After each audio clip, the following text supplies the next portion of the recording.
नमस्कार, मी सुमित शंकर सावंत आणि तुम्ही पाहताय TV9 मराठी न्यूज टॉप 9 या बुलेटिन मध्ये तुमचं स्वागत। सुरुवातीला दिवसभरातल्या महत्त्वाच्या घडामोडी पाहूया। 26 अकराचा मास्टरमाइंड तहोर राणाला घेऊन एनआयएचं पथक भारतामध्ये। तहोर राणाला विशेष विमानानं दिल्लीत आणलंय। पटियाला हाऊसच्या एनआयए कोर्टात हजर करत ताबा मागितला जाईल।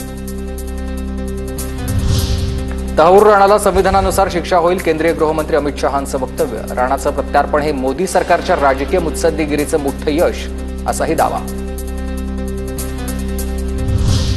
तर भाजप राणा फेस्टिवल साजरा करत आहे। तहोर राणाच्या प्रत्यार्पणावर संजय राऊतांचा निशाळा, तर राजकारण न करता तहोर राणाला फाशी द्या, वडेट्टीवारांची मागणी। तहोर राणा, तो ये बीजेपी का राणा फेस्टिवल चल रहा है क्या? ये किसी का भी फेस्टिवल करते हैं ये लोग। त्याला आणून त्याला फाशी दिली पाहिजे आणि त्याचं राजकारण करता कामा नये। 15 वर्ष झालेत त्या तरुण राणाला आणायसाठी। 15 वर्ष का लागलेत याचं उत्तर कोण देणार? तहोर राणाला फाशीची शिक्षा झाली पाहिजे। 26 अकराच्या हल्ल्यामधील शहीद तुकाराम ओंबळे यांचे बंधू एकनाथ ओंबळे यांची मागणी। कसाबला पकडताना तुकाराम ओंबळे शहीद झाले होते। त्याला अगदी दर्दनाक म्हणजे भयानक अशी फाशीची शिक्षा झाली पाहिजे अशी मागणी आहे। धनंजय मुंडेसह गँगची औरंगजेबापेक्षा जास्त क्रूर वृत्ती आहे। माझ्या आईवर दबाव टाकल्यानं तिनं आत्महत्या केली होती, करुणा मुंडेंचे आरोप आहेत।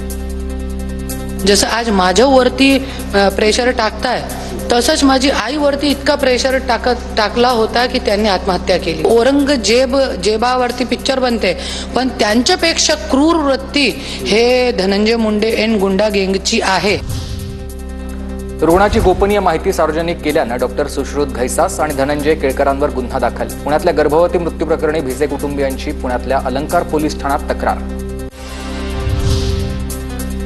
दीनानाथ मंगेशकर रुग्णालयानं गरीब रुग्णांसाठीचा 30 कोटींचा निधी वापरलेला नाहीये। धर्मादाय आयुक्तांच्या अध्यक्षतेखालील समितीचा अहवाल। मंगेशकर कुटुंब लुटारूंची टोळी, माणुसकीला कलंक लावणारं असणारं कुटुंब आहे। गरिबांचे शोषण करणाऱ्यांना साथ देऊ नका, कडक कारवाई झाली पाहिजे। ईश्वरी भिसे मृत्यू प्रकरणावरून वडेट्टीवार संतापले। लुटारूंची टोळी ते कोणी कधी दान केल्याचं पाहिलंय त्या मंगेशकर फॅमिलीनी? हे तर माणुसकीला कलंक असलेले कुटुंब आहे। गरिबाची लूट करून गरिबाचं शोषण करणारं जर हॉस्पिटल असेल तर एक कलंक आहे। त्यांच्यावर कडक कारवाई झाली पाहिजे। एकनाथ शिंदेंनी दिलेली 5 लाख आणि चंद्रकांत पाटील यांनी दिलेली 1 लाखांची मदत भिसे कुटुंबियांनी नाकारली आहे। दीनानाथ रुग्णालयाच्या हलगर्जीपणामुळे ईश्वरी भिसेंचा मृत्यू झाला होता।